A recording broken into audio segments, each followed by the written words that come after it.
everyone who's listening to this would agree that if approached the right way, real estate is a wonderful investment option for the long run.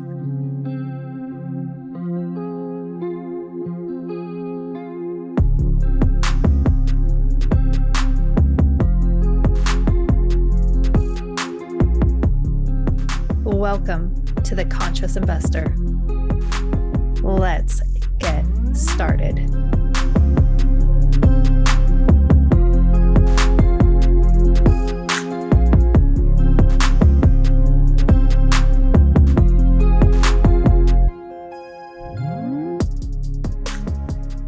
Conscious Investors, I am absolutely thrilled. You know, I love all the guests that we have. They are always amazing. And basically, I'm pretty sure every episode is my favorite episode. But I am so, it's true.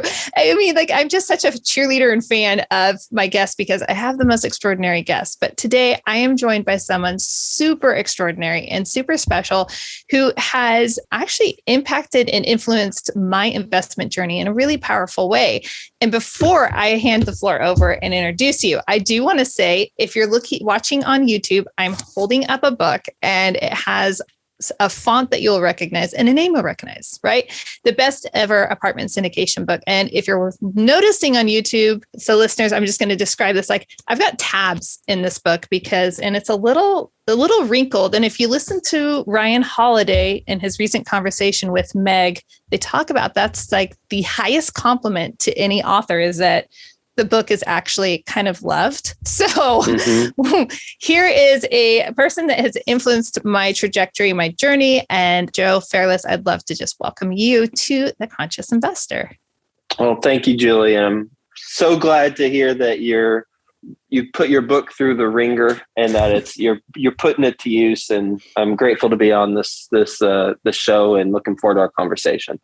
Well, thanks. I was really, you and I were talking off air a little bit about what would serve the listeners. And, we don't have to be economists to know, but you have a nickname, which really was so akin to what many people are feeling right now. And that is, the Fearless Fairless. And right now we're seeing a lot of fear in the world. And I was thinking about how people, they're fearful of the stock market, but then they're fearful of real estate. It's going to crash, and then they're fearful of being taken advantage of. And, I was wondering if you had any inspiration, any, tips that you would recommend to people who are facing those type of fears. Yeah. I mean, I'd say when I initially feel the emotion of fear, that is a trigger for me to get more curious because there's something wired in me that initially triggered that fear that needs to be called out. And typically when I call it out, then I can proceed accordingly, whether it's okay. Yeah, I should not step in front of that car because it's going too fast, or it could be, yeah, you know what? I should ride that roller coaster because it's pretty logical that, others are safe on it and have been safe on it. And I also would be safe on it. And then after you do the roller coaster once, what do most people want to do? Get right back on and do it over and over and over again. And so, that's my personal approach to when I initially feel the emotion of fear. As far as investing goes, as it relates to that, well, I'd say it depends on what we're being fearful of. If it's stock market, well, you got the wrong guy. I don't know the stock market. So maybe you should be. I'm not sure. I have very limited exposure to stocks in my personal investments. If it's real estate, well, yeah, I think you should always be hesitant about real estate, even when the times are good. But then what do you do with that? What do you do during that period of hesitation? Well, you determine how could you make money in real estate at that point in time. And in the book that you have used so much, it sounds like, in reference, I referenced the three immutable laws of real estate investing that I came up with. And it's, buying cash flowing properties, and it's having adequate cash reserves, and it's having debt that's at least twice as long as a business plan. And if you have those three things, from my experience, when I've interviewed over 1,000 or 1,500 real estate investors personally, and a lot of them went through 2008, and some of them did not come through unscathed. And the ones that were bankrupt, or got properties taken back, or just didn't do as well than others who were okay during that time. Not that many thrived, but I'm just talking about you didn't lose your house that you're living in because of your decisions and investing in real estate. The ones that did well adhered to those three immutable laws, and the ones that didn't violated one or multiple of those laws. Because if you buy a cash flowing property, that day one, who cares what the market's doing? It's a cash flowing property. But if you buy a cash flowing property and your loan becomes due during a bad time and the lenders aren't lending, which is not the case now, lenders are lending, it's just at a higher rate. Whereas in 2008, lenders, for the most part, were not lending, then you're in trouble. So you have to have the loan that's twice as long as the business plan. Business plan might be 2 years, so you'd need a loan at least 5 years. That will take you at least 5 years. And then adequate cash reserves. You might have a cash flowing property, and you might have a loan that isn't being due during a bad time for it to become due. But if something goes wrong at your property and you don't have the cash reserves, say if you have a single family house and someone destroys the house and they move out and you don't have the cash reserves, well, that's a big problem for you. But if you have those cash reserves, then you'll be all right. And I think everyone who's listening to this would agree that if approached the right way, real estate is a wonderful investment option for the long run. And so those are the three laws to adhere to approach real estate the right way for the long run. I love it. And it is in the book. We'll put a link in the show notes, on the podcast and on the YouTube channel, just so that you can pick up your own copy of the book. And which is kind of funny, Joe, is that I first heard you on Adam Adams' podcast like years ago now at this point. And I remember he was joking around about this book being so thick, and it's a thick, heavy book, but it's actually, there's humor in it. There's like, you have good dry humor. I like it. I'm incredibly proud of that book. It was a couple years. I mean, it was a whole lifetime in the making, obviously, but actually, keyboard, fingers to keyboard, it was about 2 years in the making. And it's something that I know it's helped out a lot of people. I'm grateful for that. And I've written other books, like my second book, or the book Best Ever Real Estate Investing Advice, Volume 2. I am not proud of that book. So I'm candid in what I'll call myself out on things that I'm proud of, I'm not proud of. And I'm usually a pretty good judge of myself on if I do well or if I don't do well. I did well on that book. It's helpful for the syndication book. Volume 2 of my Best Ever Advice book, not so much.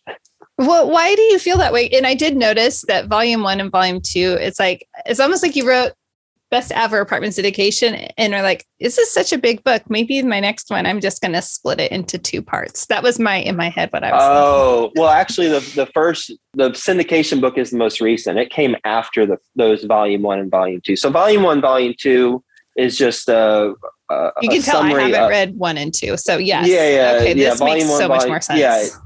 My syndication book is exclusively focused on syndication, whereas Volume 1, Volume 2 is all sorts of real estate investing. And it was simply, Volume 1 was I cherry picked the top or the first 100 episodes that I did, and I summarized some of those episodes and put it in volume 1, and then volume 2 was episodes 101 through 199. So of those episodes, I summarized advice and put it in there. So in theory, when I started, I was going to do a new volume for every 100 episodes that I recorded, but now I'm on like episode 3,000. Right. I was like, no, we're not going to have 30 books in this series. So it's a completely different concept. The syndication book's a completely different concept from the first two. Okay, that's a good clarification. I've just latched onto this one, and I did notice. That's all you need. You're like, just steer clear. However, for someone that comes from, the ad world and a VP in advertising and everything, like, it makes sense that you would have repurposed the content. It makes total sense. Yeah. Well, and it's for people who are looking to learn all the different types of real estate investing versus the syndication that I'm focused in. And so I just, it's a completely different audience. Mm-hmm. That makes sense. Okay. Well, actually, speaking of different types of going about real estate, I recall hearing you, transitioning into funds. And yes. The reason I'm saying that, Joe, is because this is ironic. Once again, I love life like this, or coincidental. Not this year, but last year at Dealmaker Live, you had, for Michael Blanc's event, I think he had you like just patched in somehow. Mm-hmm. And you were talking about funds. And, mm-hmm. Funds have become like this, everybody's doing funds. And so there's a lot of fear around funds. And I had a new investor come into my life just this week. We're on a call and they're asking, what do you think about CrowdStreet? What do you think about this? What do you think about these funds? And so I think that they're still new enough to where, people are hesitant. They're like, I would consider are an early adopter, if you don't mind, because you're very successful and you understand how to navigate these things well. And I think you have such a strong track record, so you understand the principles of real estate and can go about this in a successful way. What are some elements to funds when new investors are looking at funds and saying, well, should I just put my money into a fund? Should I put it into a syndicate? What is your thoughts for passive investors? So first off, I am a passive investor also. I am currently I looked at it yesterday. That's why I know how many. I'm currently in 107 deals as an LP. So I don't know if you know anyone who's in that many deals. I don't know anyone whose accountant hates them more than me with 107 different K1s, but I'm currently in 100. That's not historical because I'm historically in over more because some have gone full cycle, but currently I'm an investor in 107 different deals as an LP. So I speak from that perspective as well as a general partner perspective. First thing I'll clarify, yes, as a general partner, I am. We do funds where we buy multiple properties, and our investors invest in our fund that owns multiple properties. But you mentioned CrowdStreet, and that's an online crowdfunding platform.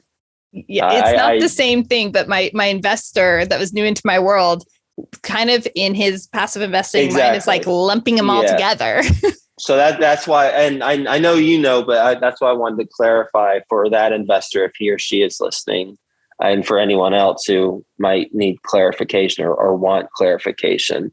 So there's a difference between CrowdStreet, Realty Mogul, Patch of Land, those crowdfunding platforms.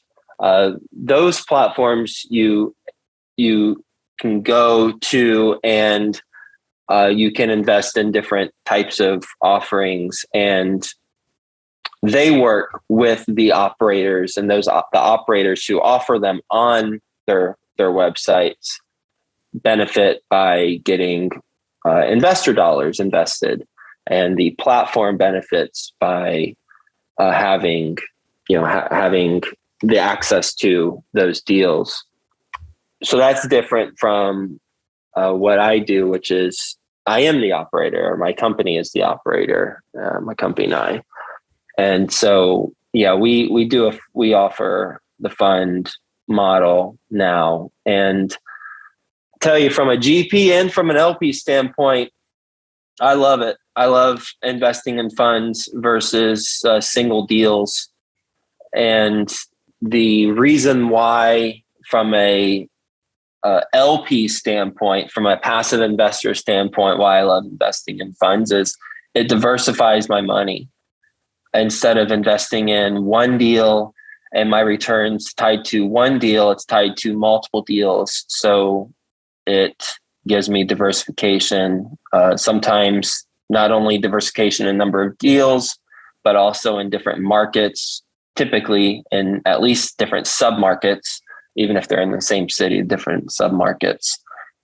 So I enjoy that. I feel like it's more conservative as a result of that. But on the flip side, there's a downside as an LP, and that is if one of the deals in the fund hits a 66% IRR, which one of the deals I'm exiting as an LP, not one of our deals as a GP, unfortunately, but still as an LP, I invested with someone and it's projecting a 66% IRR. Well, if that deal had been in a fund, well, there'd be 3 or 4 other deals to probably weigh that return down.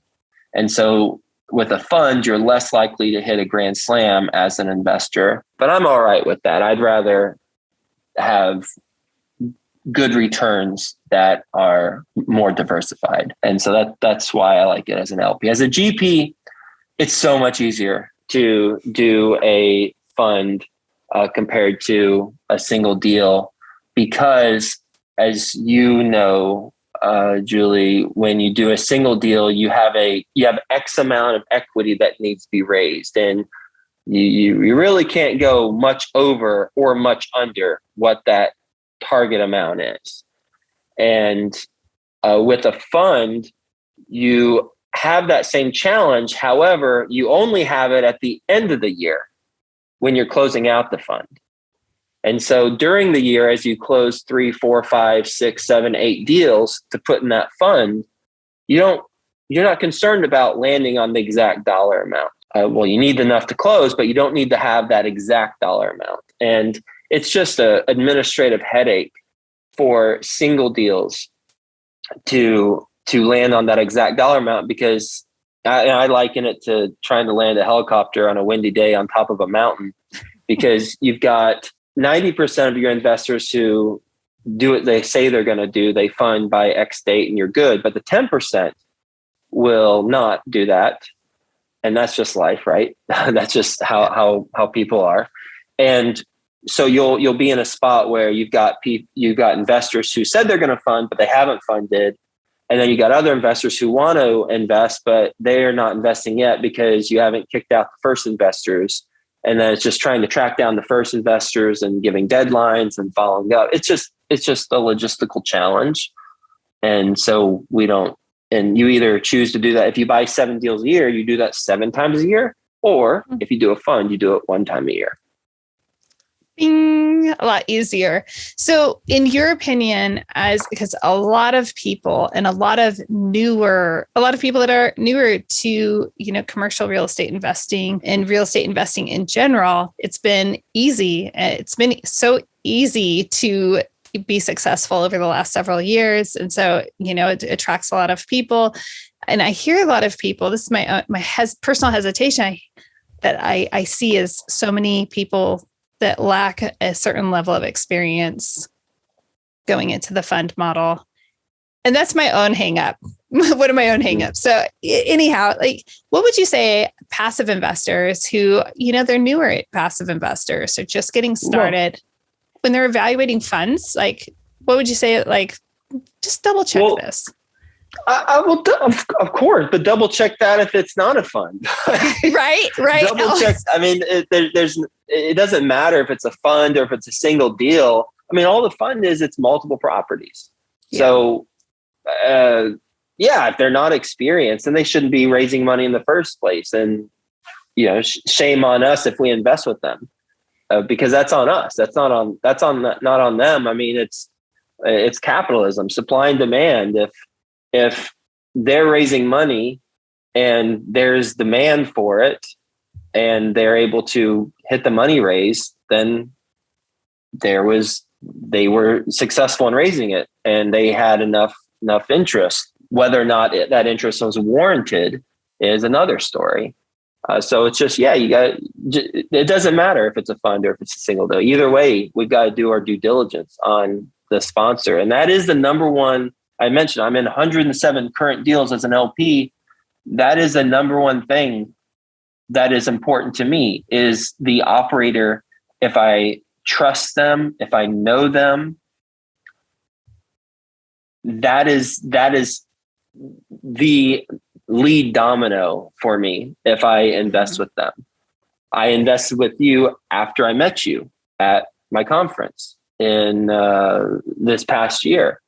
I did not invest with you prior to that. And it wasn't because, first off, I don't think I was seeing your deals prior to that, but that's just how I approach my investments. And ultimately what I think of is, if things go sideways on the deal, will this operator keep his or her and passive investors as the top priority? Mm-hmm. And what I mean, what a specific example of that would be is, let's say the deal does not make the money that it was projecting, and there's a 70-30 split that was agreed upon. So it triggers, the deal does well enough to trigger the split of 70-30 because it pays a preferred return to investors and pays them back their initial capital. But let's just say it doesn't provide enough to get the investors what was projected. What will the general partner do? Will he or she choose to take their 30% that the deal says they're allowed and allocated? Or will the general partner give up a portion or all of it to the limited partners, so that the limited partners, the passive investors, can hit their returns that were projected? And so that's what I look for in the general partner, that type of commitment to the limited partners. Because I can tell you, the very first deal I did, even when times were good, it was 2013, a large deal, which everyone was making money in 2013. I sold it in 2015 or 16. Everyone was making money there. I lost money, and I paid back my investors. Plus, I gave them a 14% annualized return out of my own pocket. I had 12 investors in that deal, and it reinforces friendships and investors for life when you do things like that. It's also, I believe it's also the fiduciary, that it's a moral, ethical obligation, responsibility to follow through on what you're saying that you're going to provide. So. Yep. Oh, I love it. Oh my gosh.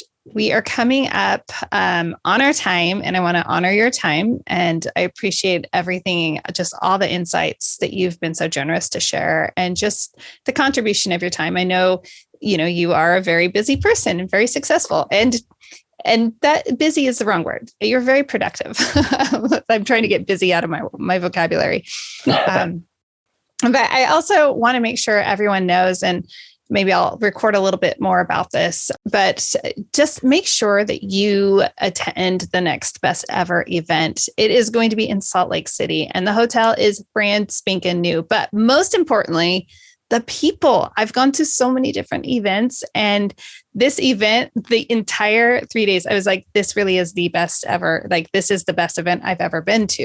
It's not to say that other events are not great or good or excellent. I've enjoyed them, but the caliber of people and the depth of connections was truly extraordinary. So I would say thank you for creating such a really extraordinary event, the best ever, for investors of all kinds to rally together and get to know, to cultivate real, genuine relationships.